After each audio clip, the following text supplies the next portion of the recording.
Hi Mark, I'm Iris and my student number is 51. I'm a sophomore at NCUE. Today I'm going to read a speech. The title is Color Blind or Color Brave and the speaker is Hellody Hobson. So it's 2006. My friend Harold calls me. He is running for United States Senate in Tennessee. And he said, Melody, I desperately need some national press. Do you have any ideas? So I had an idea. I called a friend who is in New York and one of the most successful media companies in the world. And she said, why don't we host an editorial board lunch for Harold? You come with him. Harold and I arrive in New York.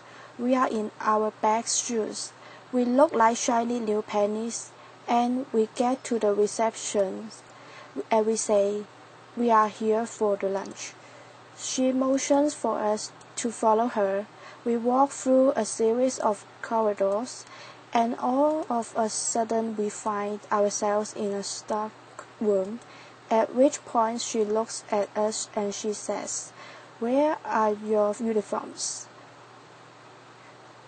Just as this happens, my friend rushes in. The blood drains from her face. There are literally no words, right? And I look at her and I say, now, don't you think we need more than one black person in the U.S. Senate? Now Harold and I are paused. We still laugh about that story. And in many ways, the moment caught me off guard, but deep down inside, I actually wasn't surprised. And I wasn't surprised because of something my mother taught me about 30 years before. You see, my mother was ruthlessly realistic. I remember one day coming home from a birthday party where I was the only black kid invited, and instead of asking me the normal motherly questions like, did you have fun or how was the cake? My mother looked at me and she said, how did they treat you? I was 7.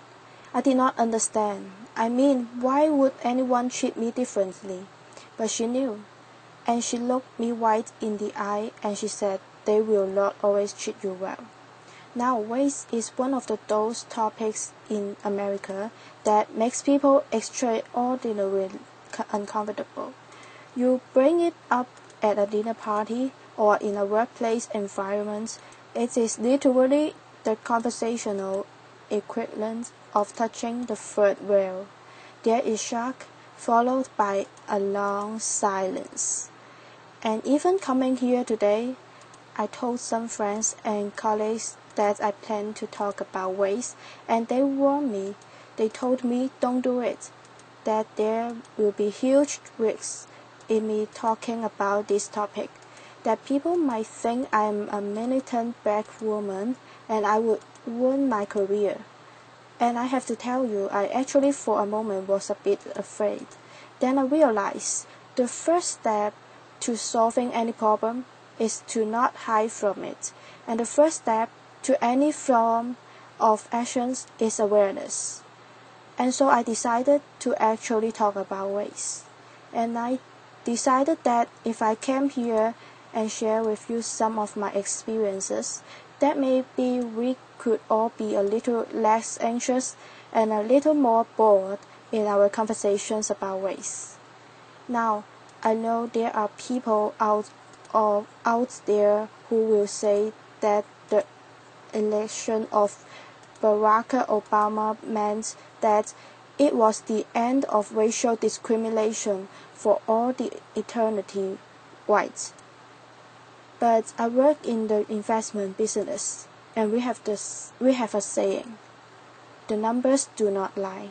And here, there are significant quantifiable racial disparities that cannot be ignored in household wealth, household income, job opportunities, healthcare. One example from corporate America. Even though white men make up just 30% of the U.S. population, They hold 70% of all corporate board seats. Of the Fortune 250, there are only 7 CEOs that are minorities. And of the thousands of publicly traded companies today, only 2 are chaired by black women, and you are looking at one of them. The same one who, not too long ago, was nearly mistaken for kitchen help. So that is the fact. Now, I have this thought experiment that I played with myself when I say, imagine if I walked you into a room and it was a major corporation like ExxonMobil, and every single person around the boardroom were black. You would think that were weird.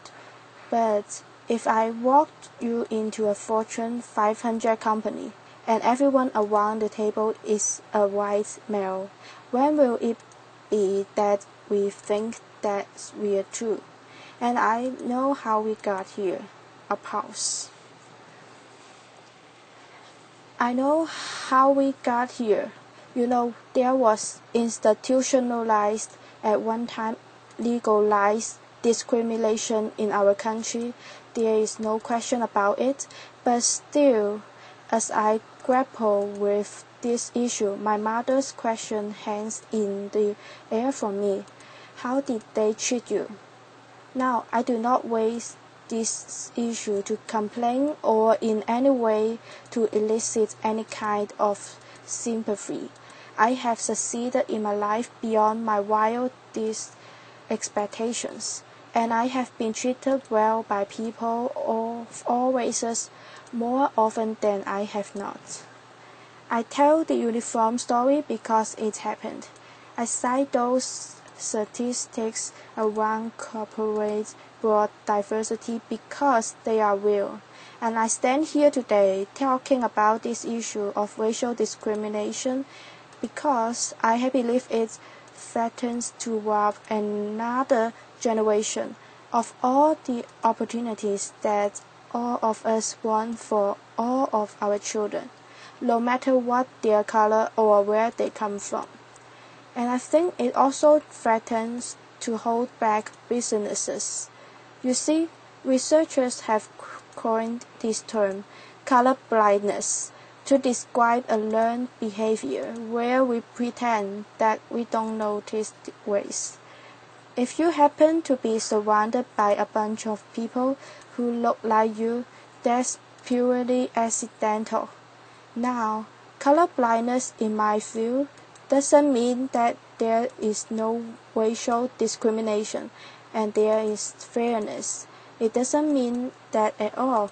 It doesn't ensure it. In my view, color blindness is very dangerous because it means we are ignoring the problem. There was a corporate study that said that instead of avoiding race, the really smart corporations actually deal with it head-on. They actually recognize that embracing diversity means recognizing all races, including the majority one. But I will be the first one to tell you, this subject matter can be hard, awkward, uncomfortable, but that's kind of the point. In the spirit of debunking racial stereotypes, the one that black people don't like to swim, I'm going to tell you how much I love to swim. I love to swim so much that as an adult, I swim with a coach, and one day my coach had me do a drill where I had to swim to one end of a 25-meter pool without taking a breath. And every single time I failed, I had to start over, and I failed a lot. By the end, I got it.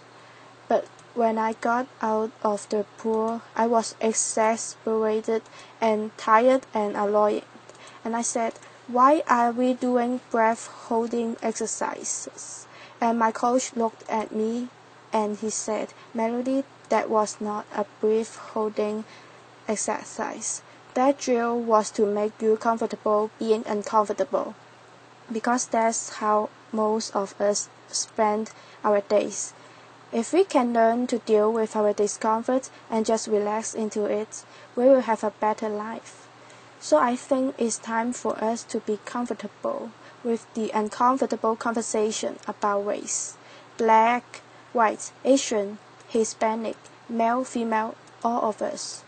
If we truly believe in equal rights and equal opportunity in America, I think we have to have real conversations about this issue. We cannot afford to be colorblind. We have to be color brave. We have to be willing as teachers and parents and entrepreneurs and scientists. We have to be willing to have proactive conversations about race with honesty and understanding and courage, not because it's the right thing to do, but because it's the smart thing to do. Because our business and our products and our science, our research, all of that will be better with greater diversity. Now, my favorite example of color bravery is a guy named John Skipper. He runs ESPN. He is a North Carolina native, quintessential Southern gentleman, right? He joined ESPN, which already had a culture of inclusion and diversity, but he took it up a notch. He demanded that every open position have a diverse slate of candidates. Now, he says the senior people in the beginning bristled, and they would come to him and say, "Do you want me to hire the minority, or do you want me to hire the best person for the job?" And Skipper says his answer were always the same, "Yes." And by saying yes to diversity, I honestly believe that ESPN is the most valuable cable franchises in the world. I think that's a part of the secret sauce. Now I can tell you in my own industry, at Aerial Investments, we actually view our diversity as a competitive advantage, and that advantage can extend way beyond business. There is a guy named Scott Page at the University of Michigan. He is the first person to develop a mathematical calculation for diversity. He says, if you are trying to solve a really hard problem, that you should have a diverse group of people, including those with diverse interests. The example that he gives is the smallpox epidemic. When it was ravaging Europe, they brought together all these scientists and they were stumped. And the beginnings of the cure to the disease came from the most unlikely source, a dairy farmer, who noticed that the milkmaids were not getting smallpox, and the smallpox vaccination is bullfight-based because of that dairy farmer. Now I'm sure you are sitting here and you're saying, I don't want a cable company, I don't want an investment firm, I'm not a dairy farmer, what can I do? I'm telling you, can be color brave. If you are part of a hiring process or an admissions process, you can be color brave. If you are trying to solve really hard problem, you can speak up to and be color brave. Now I know people will say, but that doesn't add up to a lot. But I'm actually asking you to do something really simple. Observe your environment at work, at school, at home. I am asking you to look at the people around you purposefully and intentionally. Invite people into your life who don't look like you, don't think like you, don't act like you, don't come from where you come from. And you might find that they will challenge your assumptions and make you grow as a person. You might get powerful new insights from these individuals. Or like my husband who happens to be white, you might learn that black people, men, women, children, we use body lotion every single day. Now, I also think that this is very important so that the next generation really understands that this progress will help them because they are expecting us to be great role models. Now I told you my mother, she was ruthlessly realistic. She was an unbelievable role model. She was the kind of person who got to be the way she was because she was a single mom with 6 kids. In Chicago, she was in the real estate business where she worked extraordinarily hard but oftentimes had a hard time making ends meet. And that means sometimes we got our phone disconnected or our lights turned off or we got evicted. When we got evicted, sometimes we lived in these small apartments that she owned, sometimes in only 1 or 2 rooms because they weren't complete. And we would heat our bath water on hot place. But she never gave up hope, ever, and she never allowed us to give up hope either. This brutal pragmatism that she had, I was 4, and she told me, "Mommy is center, laughter." She was this brutal pragmatism. She taught me so many lessons, but the most important lesson was that every single day she told me, "Melody, you can be anything, anything." And because of those words, I would wake up at the crack of dawn, and because of those words, I would love school more than anything. And because of those words, when I was on a bus going to a school, I dreamed the biggest dreams. And it's because of those words that I stand here right now, full of passion, asking you to be brave for the kids who are dreaming those dreams today. Applause. You see, I want them to look at a CEO on television and say, "I can be like her," or "He looks like me." And I want them to know that anything is possible, that they can achieve the highest level that they ever imagined, that they will be welcome in any corporate boardroom, or they can lead any company. You see, this idea of being the land of the free and the home of the brave is woven into the fabric of America. America, when we have a challenge, we take it head on. We don't stray away from it. We take a stand. We show courage. So right now, when I'm asking you to do, I'm asking you to show courage. I'm asking you to be bold. As business leaders, I'm asking you not to leave anything on the table. As citizens, I'm asking you not to leave any child behind. I'm asking you not to be colorblind, but to be color brave, so that every child knows that their future matters and their dreams are possible. Thank you. Applause. Thank you. Thanks. Thanks. Applause. Thank you for your listening.